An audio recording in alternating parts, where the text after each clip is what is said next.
Hello दोस्तों। पिंडदान क्यों जरूरी होता है? श्रद्धा से करें आप श्राद्ध का कार्यक्रम। कब से कब तक कौन व्यक्ति कर सकता है पिंडदान? क्या और किसे खिलाना है? इन सब महत्वपूर्ण बातों की जानकारी आपको इस वीडियो में प्राप्त होगी। पूरी वीडियो देखें, अंत तक स्किप ना करें। तो आइए शुरू करते हैं। क्यों ज़रूरी होता है पितरों का श्राद्ध या पिंडदान करना? आइए अब जानते हैं कि पितृपक्ष में पितरों का श्राद्ध और पिंडदान करना क्यों महत्वपूर्ण माना गया है। श्राद्ध सब श्रद्धा से बना है, जिसका मतलब है पितरों के प्रति श्रद्धा भाव। हमारे भीतर प्रभावित रक्त में हमारे पितरों के अंश हैं, जिसके कारण हम उनके ऋणी होते हैं और यही ऋण उतारने के लिए श्राद्ध कर्म किए जाते हैं। आप दूसरे तरीके से भी इस बात को समझ सकते हैं।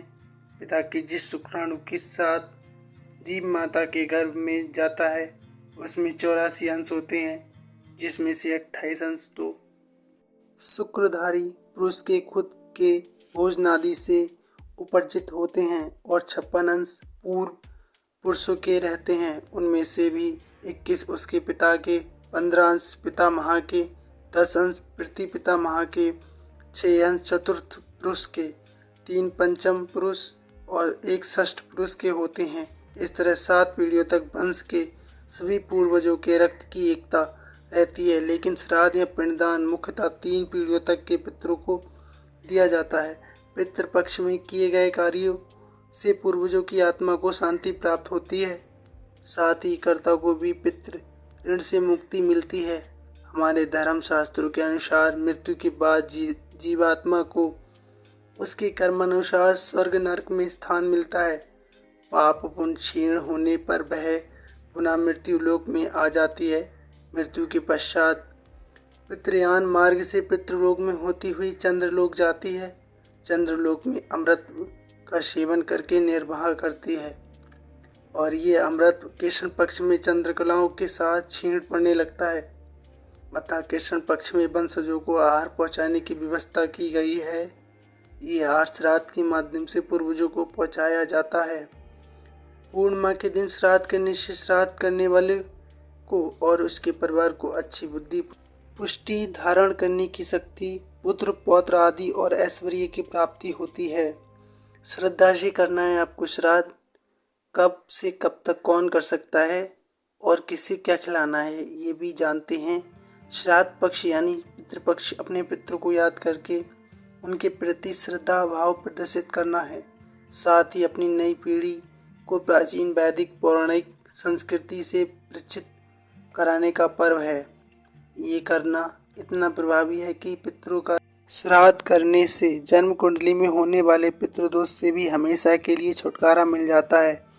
इस बार श्राद्ध कब से कब तक है, इन्हें कौन कर सकता है? श्रद्धा भाव से करना है आपको। श्राद्ध वाले दिन क्या बनाएं और किसे क्या खिलाएं? महिलाएं या कन्या श्राद्ध कर सकती हैं या नहीं? जिनके संतान नहीं, उनका श्राद्ध कौन कर सकता है? इत्यादि बातों को आप जानेंगे। 17 सितंबर से शुरू होकर ये 2 अक्टूबर तक चलेगा। 25 सितंबर से जातीय श्राद्ध होगा। 26 सितंबर को मृत स्त्रियों का श्राद्ध होगा। वहीं 29 सितंबर को सन्यासियों के लिए श्राद्ध होगा। वहीं 1 अक्टूबर को विष जीव जंतुओं के काटने से अल्प मृत्यु वालों के लिए श्राद्ध होगा। वहीं पितृ विसर्जन 2 अक्टूबर अज्ञात भूले बिछड़ों का श्राद्ध होगा। ये है महापर्व। इसे महापर्व बोला जाता है। नवदुर्गा महोत्सव 9 दिन का व दशहरा पर्व 10 दिन का होता है। पितृपक्ष 16 दिन का मनाया जाता है। इन दिनों पूर्वज रहते हैं परिजनों के निकट। पितृपक्ष में हमारे पूर्वज मोक्ष प्राप्ति की कामना के लिए अपने परिजनों के निकट अनेक रूपों में आते हैं। पितरों के प्रति श्रद्धा, कृतज्ञता व उनकी आत्मा की शांति के लिए श्राद्ध किया जाता है। उनसे जीवन में खुशहाली के लिए आशीर्वाद की कामना की जाती है। कब और कौन कर सकता है श्राद्ध? माता पिता, दादा दादी आदि की मृत्यु हो उन 16 दिनों में उसी तिथि पर श्रद्धा भाव से श्राद्ध करना चाहिए। पूर्वजों के पुत्र या पौत्र द्वारा श्राद्ध किया जाता है तो पूर्वजों को मोक्ष प्राप्त होता है। पितरों की आत्मा की शांति के लिए श्रीमद् भागवत गीता या भागवत पुराण का पाठ अति उत्तम है। श्राद्ध दोपहर 12 बजे के लगभग करना ठीक माना जाता है। किसी सरोवर, नदी, घर पर किया जा सकता है। अपने पितरों के आह्वान के लिए भात, काले तिल व घी का मिश्रण करके पिंडदान व तर्पण किया जाता है।